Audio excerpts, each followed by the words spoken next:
tous, c'est Vicente. Je vais vous présenter la première vidéo de ma chaîne YouTube au cœur de la Bundesliga.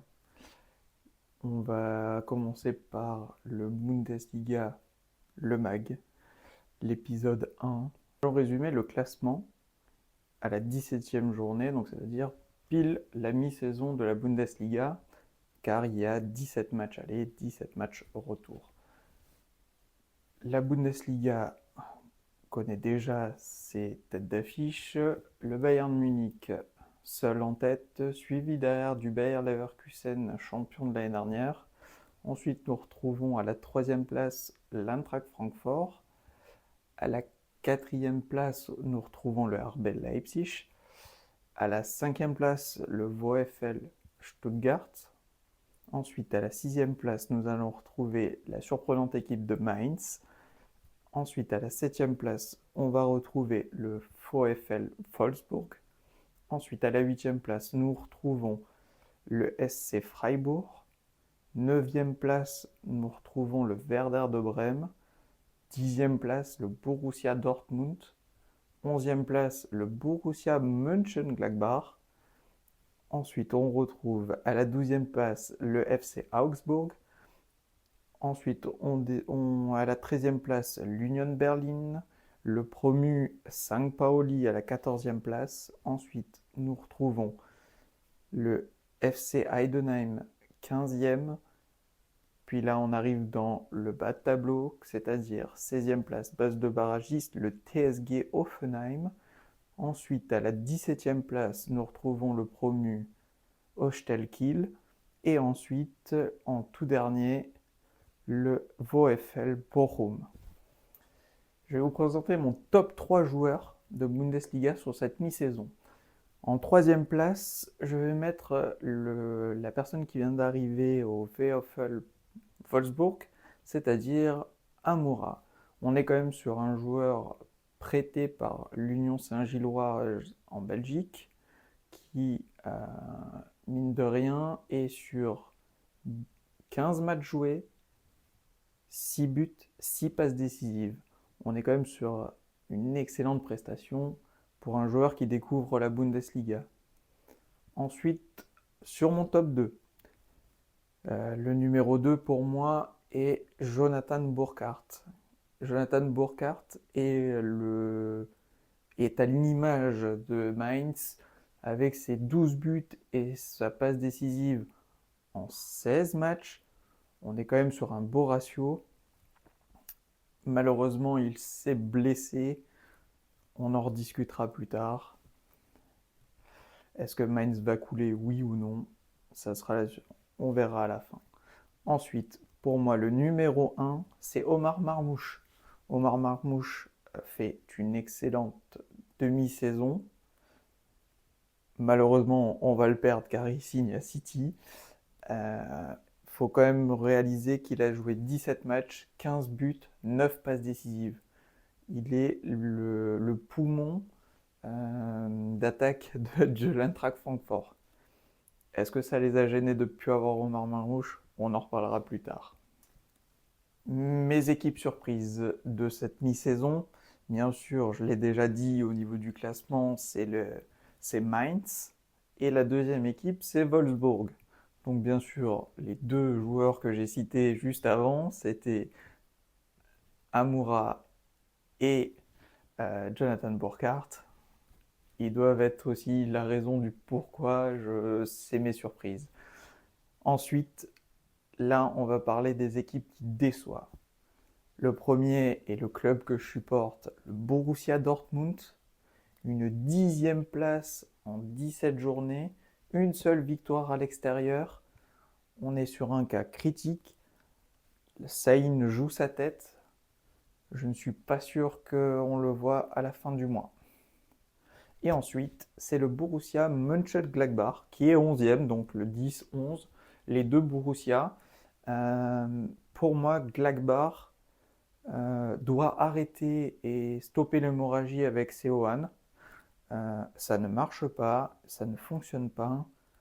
Ils ont beau investir de l'argent sur des joueurs, ça ne colle pas. Donc pour moi, malheureusement, Mes deux déceptions sont les deux Borussia. On passe à la deuxième partie de l'épisode. Donc on a résumé juste avant tout ce qui était avant la 17e journée.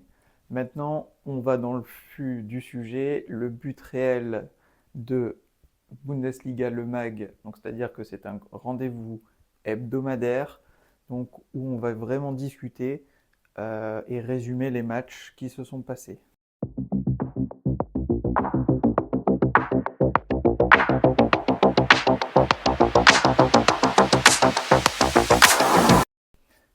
Match numéro 1. L'Eintracht Francfort reçoit le Borussia Dortmund le vendredi à 20h30. L'Eintracht Francfort, l'équipe qui est en forme, troisième contre l'équipe de Dortmund qui est déjà sur 2 défaites consécutives. Nous allons voir que finalement la hiérarchie est respectée car par le biais de étiqueté après le quart d'heure de jeu, donc à peu près à la 18e minute si je ne me trompe pas, il va marquer le 1-0. Puis ensuite Dortmund va pousser, essayer d'égaliser jusqu'à la rupture malheureusement à la 92e minute sur une erreur de passe de Waldemar Anton. Højlund récupère le ballon, va seul au but et crucifie Kobel. Défaite 2-0 pour le Borussia Dortmund. Je pense que là, ça commence vraiment à sentir le roussi pour Sahin.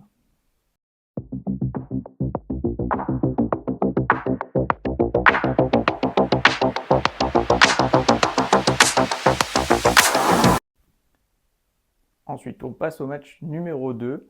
Donc là, on est sur samedi, 15h30, où j'ai choisi sur les 5 matchs de mettre en premier le Baden-Schwaben Derby qui oppose Stuttgart à Freiburg. Le match va se dérouler très vite car la première action de jeu va se retrouver à la 2e minute. Stiller va tirer le corner et trouver la tête d'Anthony Rouault.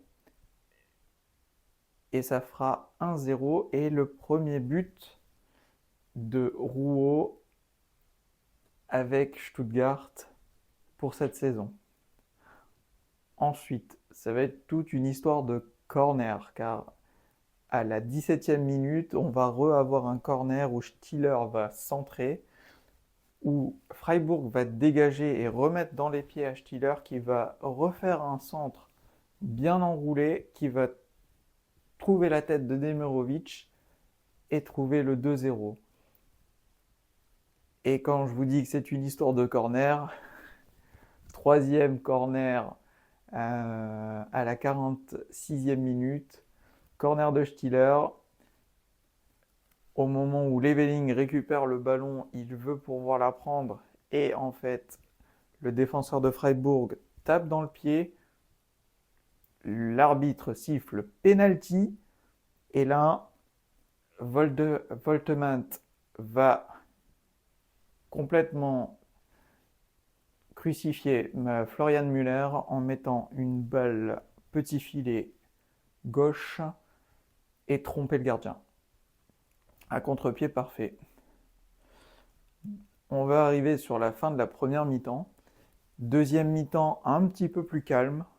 Il faudra attendre la 80e minute où Füllrich va partir sur son côté, déborder sur son côté et faire une passe juste en retrait, en dehors de la surface sur Undav qui va tirer et marquer le 4e but pour les Roten. Le match se termine sur une victoire de 4-0. Les Roten se mettent en forme pour la Ligue des Champions qui vont se retrouver mercredi.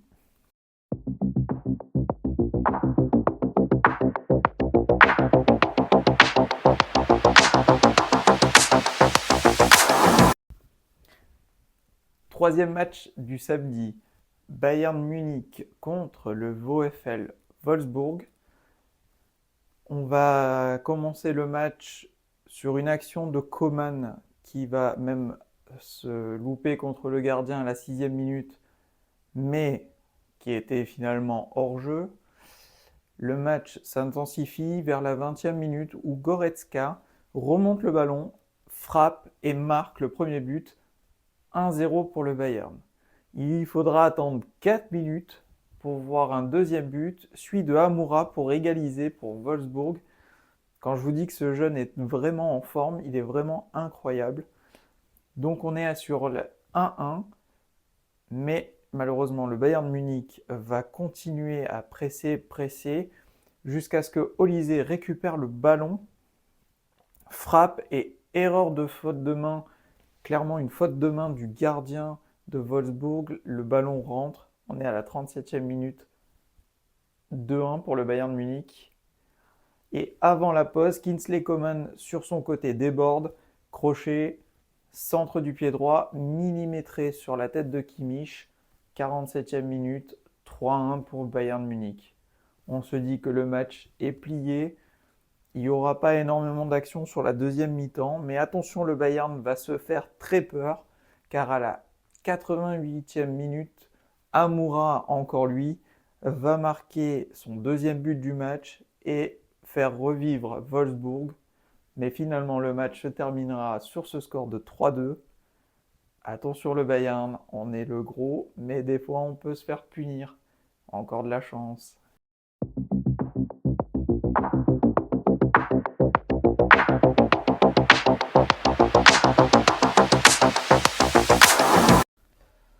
Match numéro 4, on est toujours samedi 15h30. Heidenheim reçoit St. Pauli, le 15e contre le 14e. On va aller dans un match qui est très animé, c'est-à-dire que ça va aller dans tous les sens. Autant du côté d'Heidenheim, autant du côté de St. Pauli. Il va falloir attendre la 22e minute pour voir la faute de Krasic sur Salikas, qui donnera un penalty pour Eggestein, qui va le transformer bien sûr du contre-pied. Hein. Tous les penalties de toute façon sont joués sur des contre-pieds sur cette journée-là. Il faudra attendre la 92e minute pour voir le deuxième but de St. Pauli par le biais de Sad sur une passe laser de Afolayan. Fin du match. Victoire de St. Pauli 2-0.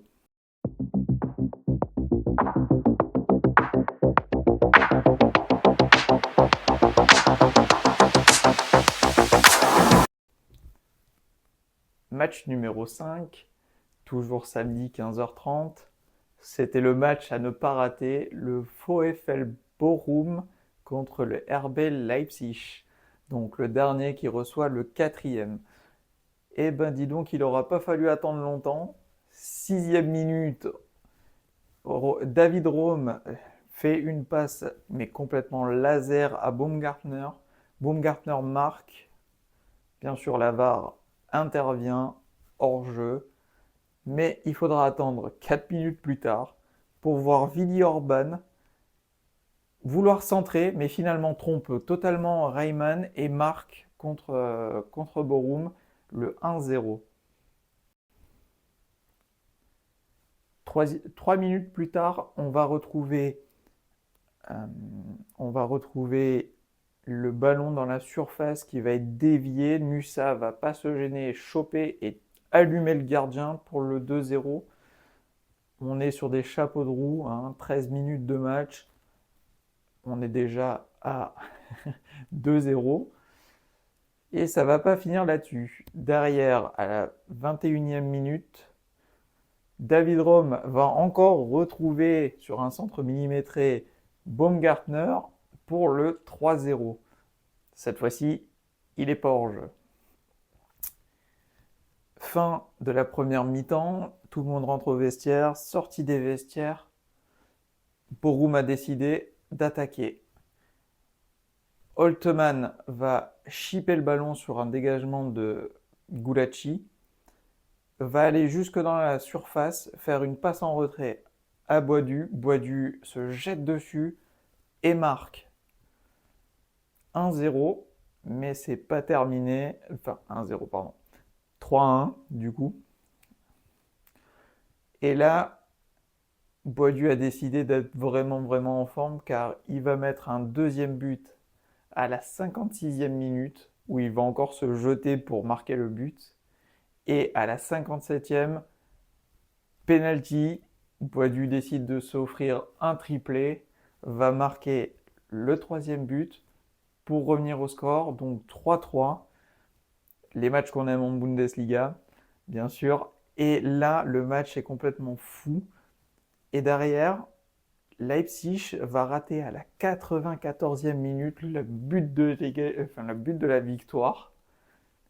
Et on les verra tous s'écrouler par terre en sachant que le match est terminé sur ce score de 3-3.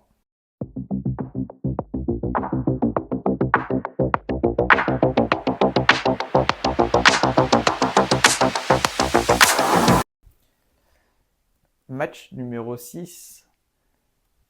Holstein Kiel contre le TSG Hoffenheim. Le match de la peur.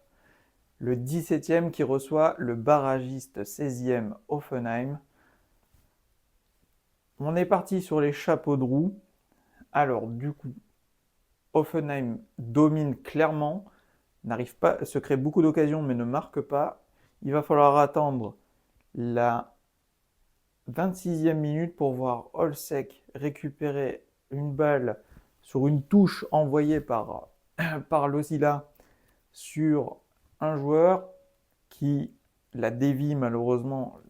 Le joueur de Kiel la dévie mais tombe dans les pieds, reprise de volée de Olsek, 1-0 pour Hoffenheim. Ensuite, à la 47e minute, on va avoir un Kramaric qui va récupérer les ballons dans le pied, dans la surface, bourré de monde, il va déjouer et va allumer le gardien côté droit. 2-0 pour TSG Hoffenheim. Ils sont plutôt en forme là-dessus. Voyons la deuxième mi-temps.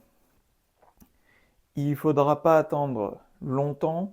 56e minute, passe de Bischoff sur Holzek qui va se permettre de mettre un doublé et marquera le 3-0 d'un tir d'en dehors la surface. Kiel réduira la marque à la 84e minute sur un boulet de canon de Kelati. Fin du match. Victoire 1-3 de Hoffenheim.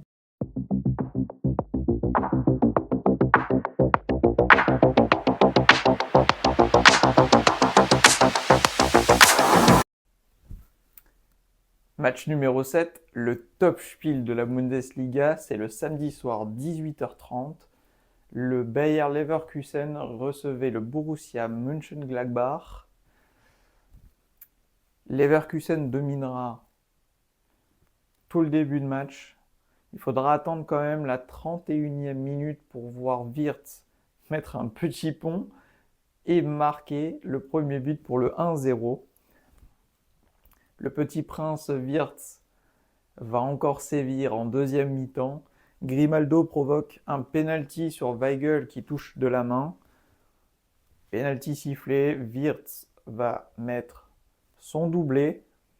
Puis, à la 74e minute, sur un petit ballon piqué, il va faire la passe à Patrick Schick pour le 3-0. Kleindienst réduira le score à la 90e minute. Le match est plié, 3-1 pour le Bayer Leverkusen.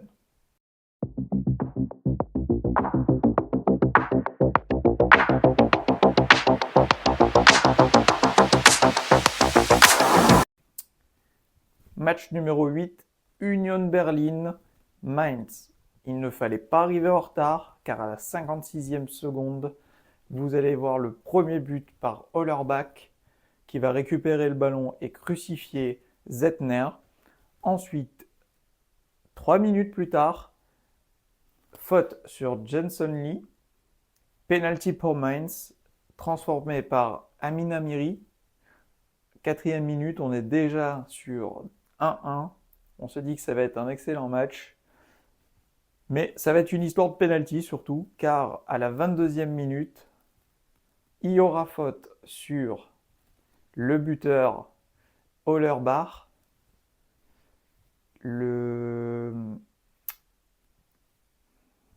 C'est Stotkov qui va s'en charger et mettre le 2-1. Première victoire pour Baumgart, le nouvel entraîneur de l'Union Berlin.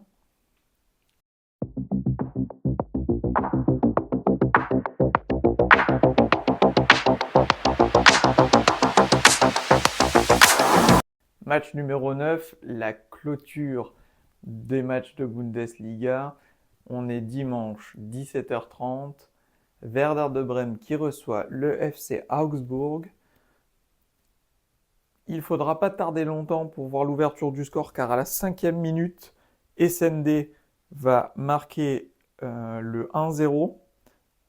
À la 31e minute, le Werder de Brême dominant va se voir refuser le but pour un hors-jeu à la 31e minute. Et ensuite, derrière, on va avoir Augsbourg qui va plier le match avec SND qui va marquer juste avant la mi-temps le 2-0, victoire 2-0 d'Augsbourg, fin des matchs. N'hésitez pas à donner votre avis. Je vous laisse en fait dans la description tous les matchs. Chaque match, je vous ai dit match numéro 1, numéro 2, numéro 3, numéro 4, jusqu'au numéro 9. Je vous les ai détaillés dans la description pour pouvoir que vous alliez voir les résumés et donner votre propre avis. Je vous laisse mettre un petit like si vous avez aimé, mettre un commentaire pour pouvoir éventuellement m'améliorer. Je reste à votre disposition. Merci à vous. Tchuss.